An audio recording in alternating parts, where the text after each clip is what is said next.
Dear student, आज के lecture में हम क्लास 10th का जो प्रश्नावली 5.1 है उसके उदाहरण नंबर सॉल्व करेंगे। ठीक है, एग्जाम्पल 2 को सॉल्व करेंगे। तो अध्याय 5 है समांतर श्रेणी एपी है, अर्थमेटिक प्रोग्रेशन इंग्लिश में बोलते हैं, कक्षा 10 गणित है। ठीक है, तो डियर स्टूडेंट एग्जाम्पल नंबर 2 को ध्यान से देखिए। संख्याओं की निम्नलिखित सूचियों में से कौन कौन से एपी नहीं है। ठीक है, आपको संख्याओं की सूची दिया है, लिस्ट ऑफ नंबर्स है आपके पास, फर्स्ट सेकंड थर्ड फोर। आपको बताना है कि ये सीरीज एपी है या नहीं है। ठीक है, यदि इनमें से कोई एपी है तो उसके अगले दो पद लिखिए। ठीक है, अगर ये सूची एपी है तो आपको अगले दो पद और लिखने हैं, जैसे कि ये A1 हो, ये A2 है, ये A3 है, A4 है, A5 A6 आपको होल निकालने हैं दो पद, अगर दी गई संख्याओं की सूची एपी होगी तो। ठीक है, अब इसका सॉल्यूशन स्टार्ट करते देखिए ध्यान से। तो डियर स्टूडेंट, सबसे पहले जो पार्ट है इसका 4, 10, 16, 22। ठीक है, हमें बताना है कि ये संख्या की जो सूची है ये एपी है या नहीं है, अर्थमेटिक प्रोग्रेशन बनाती है या नहीं बनाती है। तो एपी चेक करने के लिए मैंने क्या बोला था, इन सभी पदों का जो अंतर होगा वो डिफरेंस जो होगा वो इक्वल होगा। ठीक है, तो एपी के लिए मैंने कंडीशन क्या बताई थी कि इन सभी क्रमागत पदों का जो अंतर होगा वो नियत होना चाहिए, फिक्स होना चाहिए, बराबर होना चाहिए। ठीक है, जैसे कि 10 - 4 जो भी आएगा वो, 16 - 10 जो भी आएगा वो, और 22 - 16 जो भी आएगा वो। ठीक है, इन सब पदों के बीच का जो अंतर है, क्रमागत पदों के बीच का जो अंतर है वो अगर बराबर है तो दी गई संख्याओं की सूची एपी है, अदरवाइज नहीं है। ठीक है, तो एग्जाम में लिखना कैसे सीक्वेंस में वो देखिए। सबसे पहले आपको सॉल्यूशन लिखना है।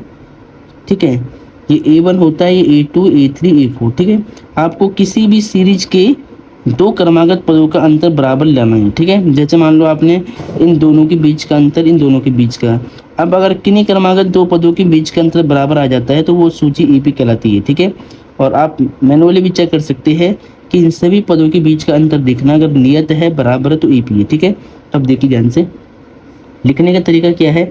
सबसे पहले तो आपको लिखना है प्रथम पद।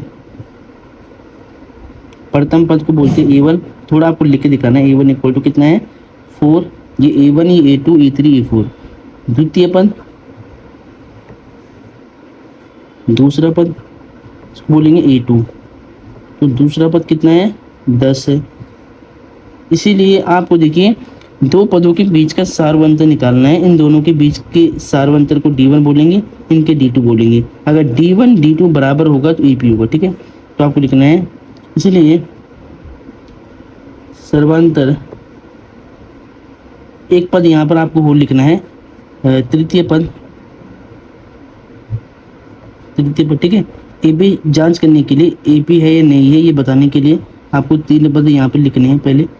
तो A3 कितना होगा, 16 होगा। तो सारवंतर D1 कितना होगा, फॉर्मूला होगा इसका A2 माइनस में A1। ठीक है, दूसरे में से पहले घटाएंगे तो D1 मिलेगा, और तीसरे में से दूसरा घटाएंगे तो D2 मिलेगा। तो देखिए यहाँ पर D1 कितना हुआ, A2 कितना है, A2 10, A1 4। तो यहाँ पे 10 - 4 कितना होगा, 6 होगा। एंड आपको सर्वांतर D2 भी निकालना है। ठीक है, सर्वांतर D2। तो D2 को निकालने का फॉर्मूला क्या होगा, A3 माइनस A2। ठीक है, तो A3 कितना है, A3 आपके पास 16 है, A2 कितना है, 10 है, इसको माइनस करिए तो 6 हो गया। ठीक है, ये D2 हो गया। अब आप क्या देख रहे हैं कि सारवंतर D1 और D2 बराबर है। अगर दो क्रमागत पदों के बीच का अंतर नियत रहता है तो एपी होता है। तो देयरफॉर D1 इक्वल है D2 के, इसीलिए, ठीक है, इसीलिए दी गई संख्याओं की सूची, दी गई संख्याओं की सूची एपी है। ठीक है, तो ये सूची एपी बनाती है। अब अगर क्वेश्चन में बोला गया है अगर दी गई संख्याओं की सूची एपी है तो इनके अगले दो पद और निकालने हैं। तो ये A1, A2, A3, A4 है, आपको A5 A6 और निकालना है। ठीक है, तो इसीलिए अगले दो पद, तो अगले दो पद क्या होंगे, A4 तक लिखा हुआ A5 निकालने का फॉर्मूला क्या होगा, A + 4D। अगर यहाँ 5 है तो 4D होगा। ठीक है, अब A की वैल्यू कितनी होगी, A1 और A की बात है, प्रथम पद को बोलते हैं A1 या A की वैल्यू 4। D क्या होता है, इनके बीच का कॉमन डिफरेंस, वो हर बार इक्वल आएगा अगर AP है तो तो ये 6 होगा, ठीक है 6, तो कितना होगा 4 हो गया, 6 चौक 24, 24 प्लस 4 28, तो यानी यहाँ पर पाँचवा पद क्या आएगा 28 आएगा। अब आपको निकालना A6, ए प्लस में 5D, यहाँ 6 है तो 5D आएगा इसके साथ। ए की वैल्यू कितनी है 4 है, प्लस 5D की वैल्यू कितनी थी 6 है, D1 D2 क्या है D है 6 है, कितना होगा 4 6 5 जो 30, 6 5 30, 30 और 4 34, ठीक है। तो डियर स्टूडेंट अगले दो पद आपने निकाल दिए हैं। अब हम सेकंड पार्ट को सॉल्व करते हैं। अब डियर स्टूडेंट सेकंड पार्ट को ध्यान से देखिए, इसको बताना आपको कि AP है या नहीं है, ठीक है। तो सबसे पहले तो हम लिखेंगे यहाँ पर सॉल्यूशन करने का प्रोसेस मैंने बता दिया है, वैसे ही आपको लिखना है। सबसे पहले तो हम लिखते हैं दिया है गिवन, ठीक है। क्या दिया है, सबसे पहले आपको प्रथम पद, द्वितीय पद और तृतीय पद को लिख के चलना है सीक्वेंस में। तो दिया है प्रथम पद, प्रथम पद यानी A1 कितना है 1, द्वितीय पद सेकंड टर्म, द्वितीय पद यानी A2 कितना है सेकंड नंबर वाला पद -1, तृतीय पद, ठीक है। AP जांच करने के लिए AP है या नहीं है ये बताने के लिए 3 पद लिखने पड़ेंगे आपको। A3 कितना है -3 है, ठीक है। अब आपको दो सर्वांतर निकालने होते हैं, तो चूंकि सर्वांतर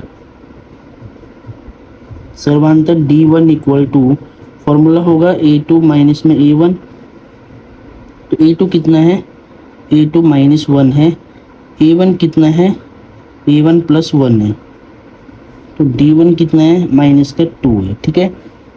एंड सर्वांतर D2 भी निकालेंगे आप, सर्वांतर D2, तो D2 को निकालने का फॉर्मूला A3 - A2 होगा, तो D2 इक्वल टू A3 कितना है -3 और A2 कितना है -1 है, तो इस -1 को ब्रैकेट में रखिए। तो यहाँ से D2 equal to -3 minus minus plus 1, तो D2 इक्वल टू -2, ठीक है। अब देखिए D1 और D2 इक्वल है, इट मीन्स डेट D अब देखिए D1 और D2 इक्वल है, इट मीन्स डेट कि given sequence is an AP, ठीक है। तो दी गई संख्याओं की सूची वो AP होगी, तो वही बात अब यहाँ पे लिख देंगे, therefore D1 equal to D2, तो इसीलिए दी गई संख्याओं की सूची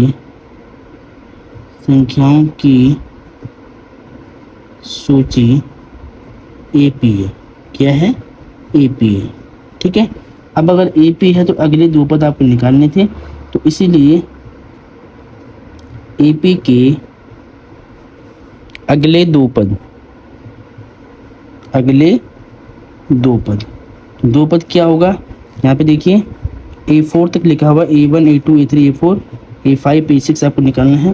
तो A5 को निकालने का फॉर्मूला A प्लस में 4D होगा, A की वैल्यू कितनी है 1, 4 इंटू D की वैल्यू क्या है कॉमन डिफरेंस -2 है, इसके बाद 1 प्लस माइनस -4 2 जा 8 और 8 -1 -7 हो जाएगा, ठीक है। -8 प्लस का 1 -7, A5 की वैल्यू -7 होगा।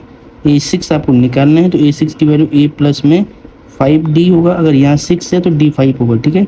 A की वैल्यू कितनी, A1 को A बोलते हैं 1 प्लस 5 इंटू D1 और D दोनों इक्वल है तो D होगा ये, ठीक है। -2 है, प्लस माइनस 5 2 जा 10, -10 प्लस 1 -9, ठीक है। तो अगले दो पद क्या होंगे -7 एंड -9।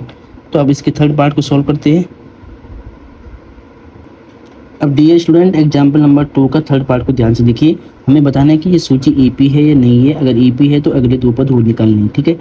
तो सबसे पहले तो हम लिखते हैं यहाँ पर सॉल्यूशन एंड गिवन मतलब दिया है, क्या दिया हुआ है प्रथम पद, फर्स्ट टर्म, प्रथम पद को बोलेंगे हम A1 की वैल्यू क्या है -2, दूसरे पद को A2, द्वितीय पद क्या होगा A2 होगा, A2 की वैल्यू कितनी है 2 है, इसीलिए सर्वांतर, ठीक है। एक पद आपको हो लिखना है यहाँ पे, तो एक पद हो लिखते हैं तृतीय पद, तृतीय पद को हम क्या बोलेंगे, A3 बोलेंगे, जिसकी वैल्यू कितनी है, -2 है। अब हम निकालेंगे सर्वांतर D1। तो D1 कितना होगा, A2 माइनस में A1 फॉर्मूला होता है। A2 कितना है, A2 की वैल्यू 2 है, माइनस A1 की वैल्यू क्या है, -2 है। यहाँ पे कितना होगा, 2 माइनस माइनस प्लस का 2, 2 + 2 4। D1 क्या है, 4। एंड सर्वांतर D2 आप निकालेंगे। सर्वांतर D2 फॉर्मूला क्या होता है, A3 माइनस में A2। A3 कितना, A3 है -2, A2 कितना है, +2। कितना होगा, यहाँ पे आपको ध्यान देना है, -3 + 2 यानी -4 यहाँ पे हो रहा है, -2 -4। अब देखिए D1 और D2 दोनों ही इक्वल नहीं है, ठीक है। बुक में अगर क्वेश्चन देखते हैं कि D1 और D2 दोनों ही क्या नहीं है, इक्वल नहीं है, तो इसीलिए AP नहीं है। तो आपको लिखना है since D1 does not equal to D2, इसीलिए दी गई संख्याओं की सूची, दी गई संख्याओं की सूची AP नहीं है, ठीक है। अगर AP नहीं है तो अगले दो पद आपको नहीं निकालने पड़ेंगे, तो ऐसे आपको इसको करना है। अब फोर्थ पार्ट को सॉल्व करते हैं। अब डियर स्टूडेंट, इस पार्ट को ध्यान से देखिए कि 1 1 1 2 2 3 3 ये AP है या नहीं है। तो सबसे पहले तो हम एग्जाम में लिखते दिया है गिवन, एंड प्रथम पद फर्स्ट टर्म, प्रथम पद क्या होगा, A1 बोलेंगे। A1 की वैल्यू कितनी है, A1 की वैल्यू 1 है। द्वितीय पद, दूसरा पद सेकंड टर्म A2 की वैल्यू कितनी है, 1 है। इसीलिए आप यहाँ पे तृतीय पद भी लिखिए पहले, तृतीय पद। तीसरा पद A3 होगा, A3 की वैल्यू भी क्या है, 1 है। इसीलिए सर्वांतर D1 निकालना है पहले, कॉमन डिफरेंस D1। तो D1 की वैल्यू क्या होगी, A2 माइनस में A1 होगा। A2 कितना है, A2 1 है, और A1 भी क्या 1 है, तो ये 0 हो जाएगा, ठीक है। अब सर्वांतर D2 आप निकालेंगे, सर्वांतर D2। तो D2 कितना होगा, A3 माइनस में A2 होगा। A3 कितना है, 1 है, A2 भी कितना है, 1 है। अब इसको माइनस करिए, कितना होगा, 0 होगा, ठीक है। अब यहाँ पर आपको एक बात और समझनी है, देखिए इन दोनों में सेम नंबर है, इनमें सेम नंबर है, इनका डिफरेंस यहाँ तक इक्वल आएगा। बट अगर 2 माइनस में 1 करोगे आप, A4 माइनस A3 करोगे तो 1 आएगा, और यहाँ पर 3 माइनस 2 को तो 1 आएगा। यानी यहाँ डिफरेंस इक्वल है, इन तीनों में इक्वल है, इन तीनों में इक्वल, लेकिन इनके आपस में डिफरेंस इक्वल नहीं है। इसका मतलब आप अगर यहाँ पे सर्वांतर D3 निकाल के देखते हैं तो ये कितना होगा, A4 माइनस में A3 होगा। A4 कितना है, A4 तुम्हारा 2 है, और A3 कितना है, 1 है। तो कितना हो रहा है, 1 हो रहा है। देखिए सब इक्वल नहीं है, हर एक पद के बीच का डिफरेंस इक्वल होना चाहिए। तो हर एक पद के बीच का डिफरेंस इक्वल नहीं है, ठीक है। इनके बीच का 0, इनके बीच का 1 है, यहाँ 1 है, सब इक्वल नहीं है। तो आप बोलेंगे since D1 not equal to D2 not equal to D3, तीनों ही इक्वल नहीं है, ठीक है।